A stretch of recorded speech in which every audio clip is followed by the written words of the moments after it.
ದಯವಿಟ್ಟು ನಿಮ್ಮ ಕೈ ಜೋಡಿಸಿ ಮನವಿ ಮಾಡ್ತಾ ಇದ್ದೀನಿ, ಮಾಡಕ್ಕೆ ಹೋಗ್ಬೇಡಿ.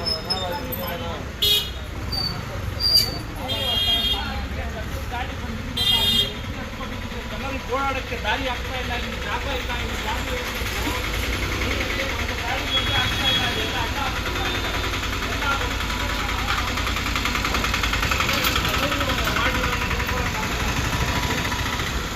ಬರೀ ಓಟ್ ಮಾಡಕ್ಕೆ ಮಾತ್ರ ಬೇಕಿಲ್ಲಿ ಇರೋ ಜನ, ವ್ಯವಸ್ಥೆ ಸರಿಪಡಿಸಕ್ಕೆ ಯಾರು ಕೇಳೋರಿಲ್ಲ ಇಲ್ಲಿ. ಸ್ನೇಹಿತರೆ, ಅಸ್ಸಲಾಂ ವಲೈಕುಂ ರಹಮತುಲ್ಲಾಹಿ ಬರಕಾತು. ನನ್ನ ಹೆಸರು ಇಮ್ರಾನ್ ಪಾಷಾ, ಬಾಪುನಗರ್ ವಾರ್ಡ್ ಅಧ್ಯಕ್ಷ, ಆಮೇಲೆ ಕರ್ನಾಟಕ ರಾಜ್ಯ ವಕ್ತಾರ JDS. ತಾವು ನೋಡ್ಬೋದು ಈ ಪರಿಸ್ಥಿತಿ ಯಾವ ರೀತಿ ಕೆಟ್ಟೋಗಿದೆ. ಪರಿಸ್ಥಿತಿ ಅಂದ್ರೆ ಇದು ಬಡವ್ರ ಕ್ಷೇತ್ರ, ಅಂದ್ರೆ ಬಡವ್ರ ವಾರ್ಡ್, ಅಂದ್ರೆ ಮುಸ್ಲಿಮ್ಸ್ ಮೈನಾರಿಟಿ ಎಲ್ಲ ಇರ್ತಾರಂದ್ರೆ ಇದೇ ರೀತಿ ನಾವು ನೋಡ್ಕೊಳ್ಳೋದು. ಒಂದು ವಾರ ಆಗಿದೆ, ಕಸದ ಗಾಡಿ ಬನ್ನಿ ತಗ್ಬಿಟ್ಟು ನೋಡಿ, ಆಗ್ಲೇ ಅಲ್ಲಿ ಬೆಂಕಿ ಬಂದ್ಬಿಟ್ಟಿದೆ. ಅಲ್ಲಿ ಟ್ರಾನ್ಸ್ಫಾರ್ಮರ್ ಇದೆ, ಜನರಿಗೆ ಓಡಾಡಕ್ಕೆ ದಾರಿ ಇಲ್ಲ, ಒಂದು ಗಾಡಿ ಹೋದ್ರೆ ಅಡ್ಡ ಆಗ್ತಾ ಇದೆ. ಇಲ್ಲಿ ಯಾರು ಕೇಳೋರಿಲ್ಲ. ಇಲ್ಲಿ ಎಲ್ಲಿದ್ದಾರೆ ನಾಯಕರು? ಇಲ್ಲಿ ಎಷ್ಟು ಜನ ಇದಾರಲ್ವಾ, ನಾವು ನಾಯಕರು ಅಂತ ಹೇಳ್ಕೊಳ್ಳೋರು ಎಲ್ಲಿದ್ದಾರೆ? ಅವ್ರು ಎಲ್ಲರೂ ನೋಡಿ, ಆಗ್ಲೇ ಕಂಪ್ಲೇಂಟ್ ಮಾಡಿದ್ದಕ್ಕೆ ಅವ್ರು ಮಾರ್ಷಲ್ಗಳು ಬಂದಿದ್ದಾರೆ. ಇನ್ನು ಅವರು ಯೋಚನೆ ಮಾಡ್ತಾ ಇದ್ದಾರೆ ಏನ್ ಮಾಡ್ಲಿ ಅಂತ. ಕಾಂಟ್ರಾಕ್ಟರ್ ಇಲ್ಲಿ ಅವಕಾಶ ಮಾಡಿ ಕೊಡ್ತಾ ಇಲ್ಲ ಸರ್, ನಾವ್ ಏನ್ ಮಾಡ್ಲಿ ಅಂತ ಹೇಳ್ತಾ ಇದ್ದಾರೆ. ಸೊ ಈ ಮಾಧ್ಯಮದಿಂದ ನಿಮ್ಗೆ ಮನವಿ ಮಾಡ್ತಾ ಇದ್ದೀನಿ, ದಯವಿಟ್ಟು ಈ ವಿಡಿಯೋಗಳನ್ನ ಆದಷ್ಟು ಅಧಿಕಾರಿಗಳಿಗೆ ಕಳಿಸಿ. ಅಧಿಕಾರದಲ್ಲಿ ಕೂತ್ಕೊಂಡು ಏನ್ ಮಾಡ್ತಾ ಇದ್ದಾರೆ ಅಂತ ಗೊತ್ತಾಗಬೇಕು.